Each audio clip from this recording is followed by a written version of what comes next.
Boa noite. A paz seja convosco. Amém. Abra sua Bíblia em Isaías capítulo 9, versículo 1. Mas a terra que foi angustiada não será entenebrecida. Ele envileceu nos primeiros tempos a terra de Zebulon e a terra de Naftali, mas nos últimos a enobreceu junto ao caminho do mar, além do Jordão, a Galileia dos gentios. O povo que andava em trevas viu uma grande luz, e sobre os que habitavam na região da sombra da morte resplandeceu a luz. Tu multiplicaste esse povo, a alegria lhe aumentaste.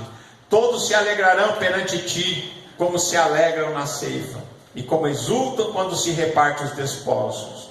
Porque tu quebraste o jugo que pesava sobre ele, a vara que lhe feria os ombros, e o cetro do seu opressor, como no dia dos midianitas. Porque toda a armadura daqueles que pelejavam com ruído, e os vestidos que rolavam no sangue serão queimados, servirão de pasto ao fogo. Porque um menino nos nasceu, um filho se nos deu, e o principado está sobre os seus ombros, e o seu nome será maravilhoso, conselheiro, Deus forte, Pai da eternidade, príncipe da paz. Do incremento desse principado e da paz não haverá fim sobre o trono de Davi e no seu reino, para o firmar e o fortificar em juízo e em justiça, desde agora para sempre. O zelo do Senhor dos Exércitos fará isso. Amém? Senhor, fala conosco, te pedimos em nome de Jesus. Irmãos, isso aqui é uma profecia a respeito da vinda do Filho de Deus. Deus prometeu a Adão que ele enviaria alguém. Ele disse: da semente da mulher nascerá um que esmagará a cabeça da serpente. Lá para Adão já, da semente da mulher nascerá aquele que esmagará a cabeça da serpente. Eu acho que é por isso que o diabo sempre perseguiu as crianças, né? Mas quando chegou o tempo, Jesus se manifestou, e Jesus nasceu, e diz aqui a Escritura que anjos apareceram aos pastores e anunciaram que na cidade de Davi tinha nascido Jesus, o Salvador. E eles disseram aos pastores: vocês vão encontrar o menino envolto em panos, deitado numa manjedoura. Jesus, ele veio tão simples. Talvez os religiosos da época esperavam que o Messias nascesse num palácio, quem sabe no palácio de Herodes, quem sabe em algum lugar rico, luxuoso, mas Jesus nasceu num estábulo, nasceu ali junto, num lugar onde ficavam os animais, e Jesus foi colocado num coxo que foi feito de cama para ele. E os anjos disseram: vocês vão encontrar um menino enrolado em panos, deitado numa manjedoura. E assim muitas outras visões que apareceram, visões dos céus, anjos cantando e dizendo que sobre a vinda de Jesus, que Jesus tinha nascido, o Filho de Deus tinha chegado. E quando Jesus nasceu, a luz veio ao mundo. A palavra de Deus diz que a luz veio ao mundo. Jesus é a luz verdadeira que ilumina todo homem que vem nessa terra. E aqui diz, ele fala: mas a terra que foi angustiada não será entenebrecida, ou seja, não vai ficar em trevas para sempre.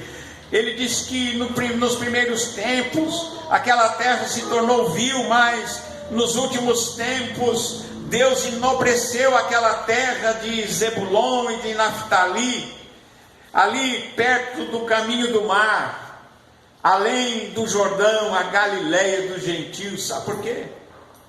Porque Jesus foi morar lá.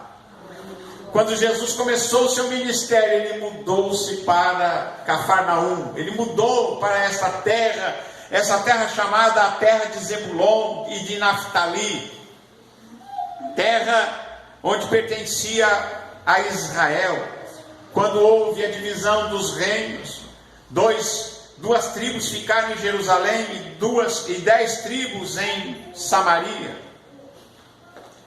E aqui a Galileia, eles chamavam a Galileia dos gentios, a Galileia daqueles que não eram judeus, daqueles que não eram povo de Israel, mas Jesus escolheu se manifestar ali.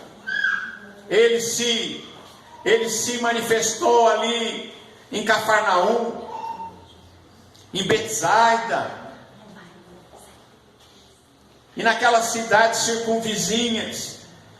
E quando Jesus começa o seu ministério, a luz acendeu, a luz apareceu. Quando ele veio, a luz chegou, mas ele só se revela. Aos 30 anos ele se revela a este mundo, ele começa o seu ministério. O primeiro milagre que ele faz é transformar água em vinho, num casamento em Canaã da Galileia. E depois disso ele não parou mais. E ele diz aqui que aquele povo que vivia numa região sombria, vivia numa região onde havia trevas, e aquela treva não é porque não tinha sol lá, era porque faltava a luz de Deus na vida daquelas pessoas. E aquele povo, eles andavam em trevas, viviam em trevas e na beira do abismo. É uma coisa muito perigosa a pessoa viver na beira do abismo e na escuridão. Porque quem mora na beira do abismo e na escuridão, uma hora pode despencar. E hoje em dia tem muita gente que vive aí, na região da sombra da morte.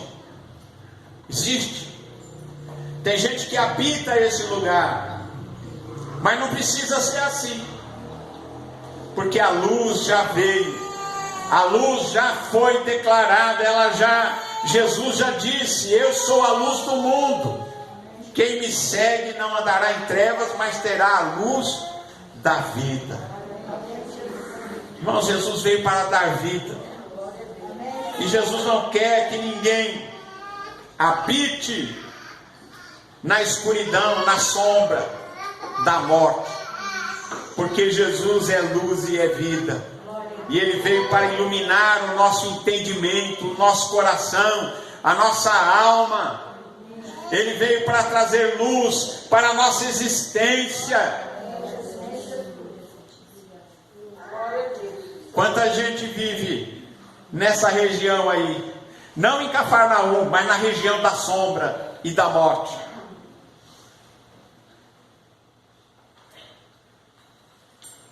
E diz que ele veio, e ele habitou ali entre eles, e aquele povo que vivia ali espiritualmente, na escuridão, nas trevas e na beira do abismo, a alegria chegou.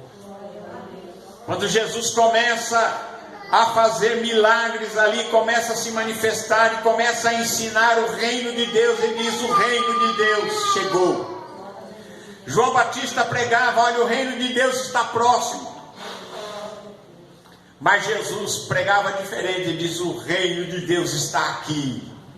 O reino de Deus chegou, a luz acendeu, e agora esse povo que estava ali atribulado, desprezado, envelhecido, mas agora ele, com a presença de Jesus, ele é honrado, enobrecido, e eles começam a contemplar o Filho de Deus. E Jesus faz ali tantos milagres, Jesus cura cegos, Jesus cura leprosos, Ele ressuscita mortos, Ele cura gente que estava ali, paralíticos, e de toda sorte de doença, Ele expulsa os demônios. Então as multidões começam a ir para ouvir Jesus falar.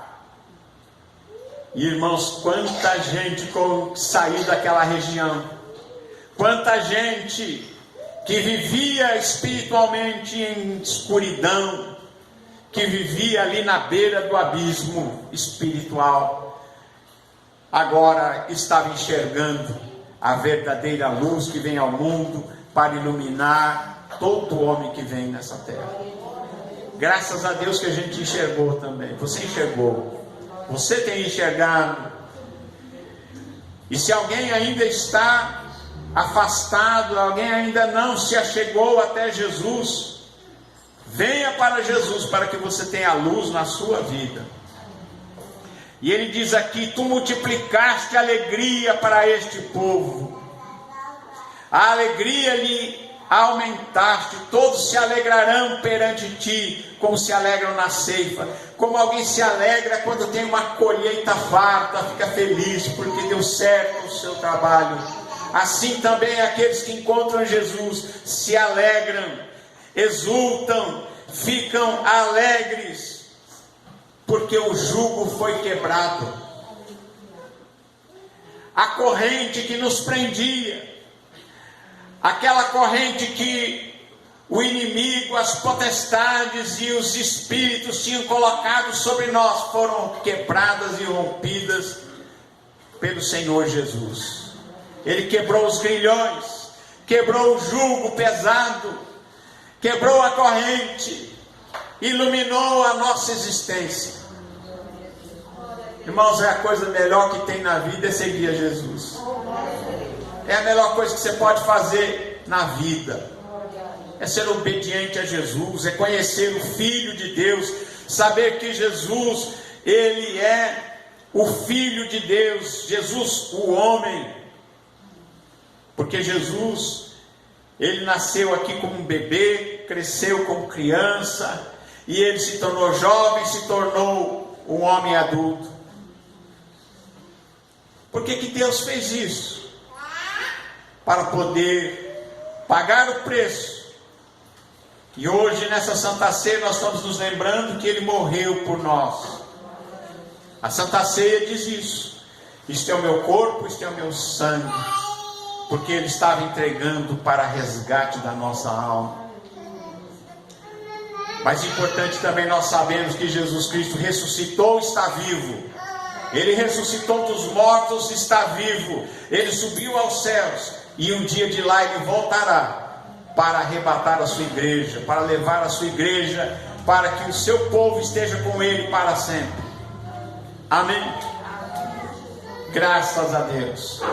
Ele quebrou o jugo, Ele destruiu, Ele quebrou a vara que nos feria, Ele quebrou o cetro daquele que dominava sobre nós, e Ele agora nos abre um novo e justo caminho que nos leva para os céus, que nos leva e nos dá a vida eterna.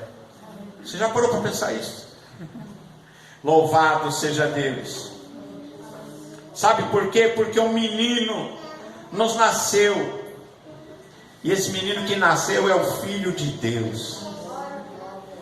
Se você olhar no capítulo 7, verso 14, diz: porque o mesmo Senhor dará um sinal, eis que a virgem conceberá e dará à luz um filho, e o seu nome será Emanuel. A virgem conceberá e dará à luz um filho, e o seu nome será Emanuel. O que quer dizer Emanuel? Emanuel significa Deus conosco. O menino que nasceu era Deus conosco. Deus veio aqui em carne. O Filho de Deus se fez homem. O Verbo de Deus, que é Deus, se fez carne e habitou entre nós. E ele diz aqui a palavra que um menino nos nasceu, um filho nos foi dado. Dado por quem? Foi dado por Deus o Pai.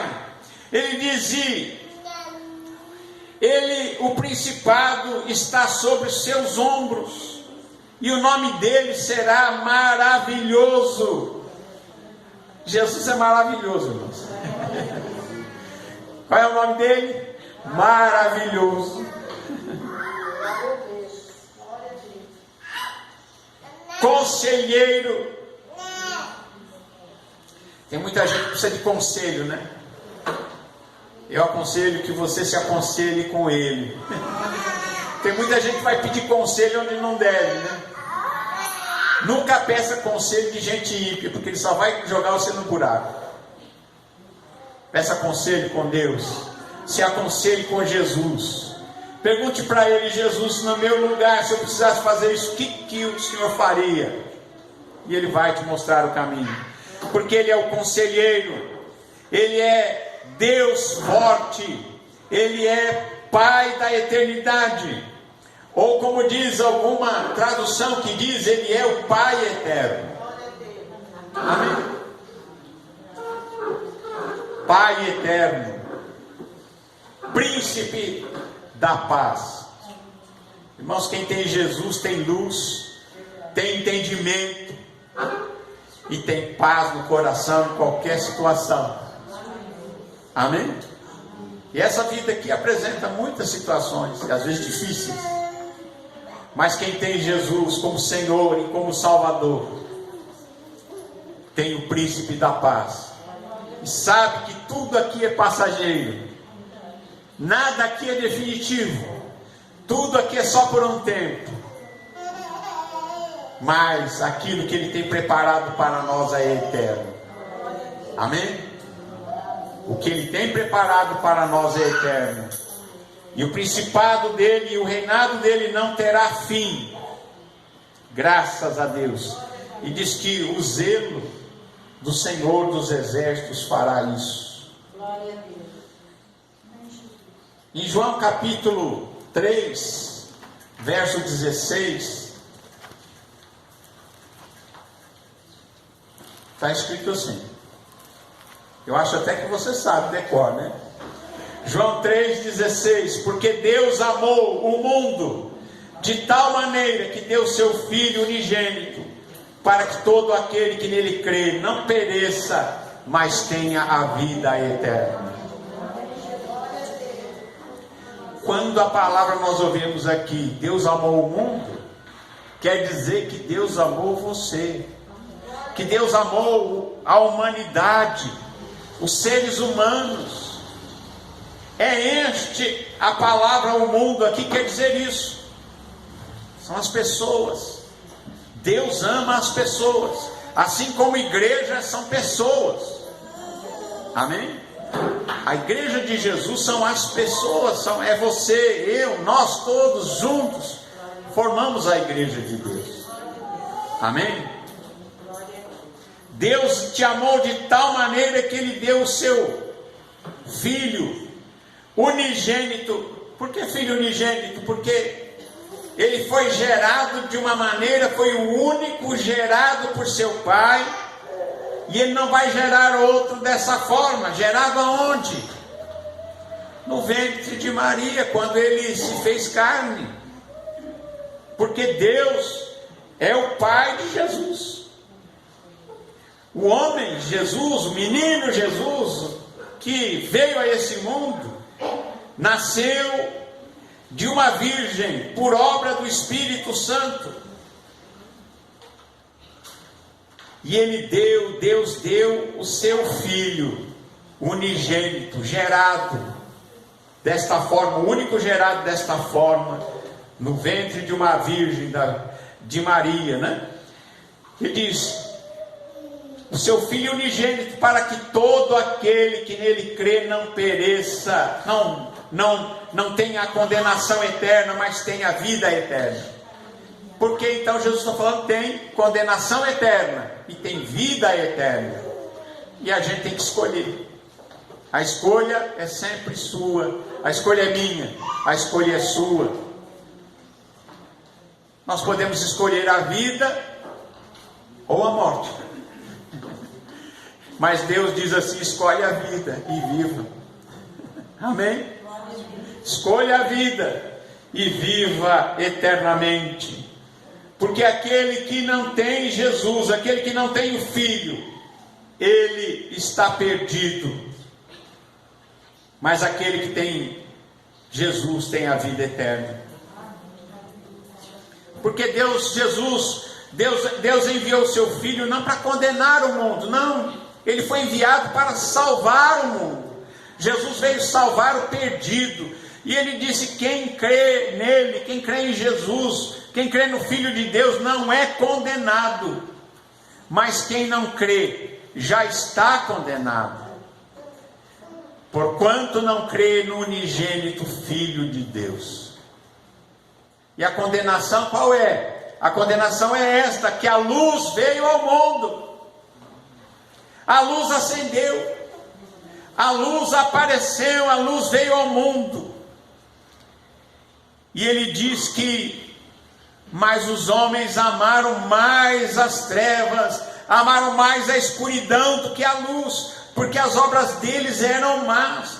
Então ele diz que aquele que faz o mal, aquele que não quer Deus, aquele que quer viver a sua vida apartado de Deus, ele quer ficar no escuro. Mas é um mau lugar, é um péssimo lugar para se viver, na escuridão e na beira do abismo. E a condenação é esta: que os homens amaram mais a escuridão do que a luz, porque eles tinham obras más e não quiseram deixar as suas obras más. Porque todo aquele que faz o mal não gosta de luz, e ele não vem para a luz para que as suas obras não sejam reprovadas. Porque a luz, ele vem e mostra o que é certo e mostra o que é errado. Amém? A luz mostra o que está certo e mostra o que está errado. Mas quem gosta de andar no escuro, quem gosta de viver o mal, ele não gosta de vir para a luz, para que as suas obras não sejam de alguma forma reprovadas. Mas quem pratica a verdade, ele vem para a luz, porque as suas obras devem ser manifestas, porque elas são feitas em Deus. Amém? Então ande na luz, assim como Jesus está na luz, para que você tenha a vida eterna. Que Deus abençoe a todos em nome de Jesus. Amém.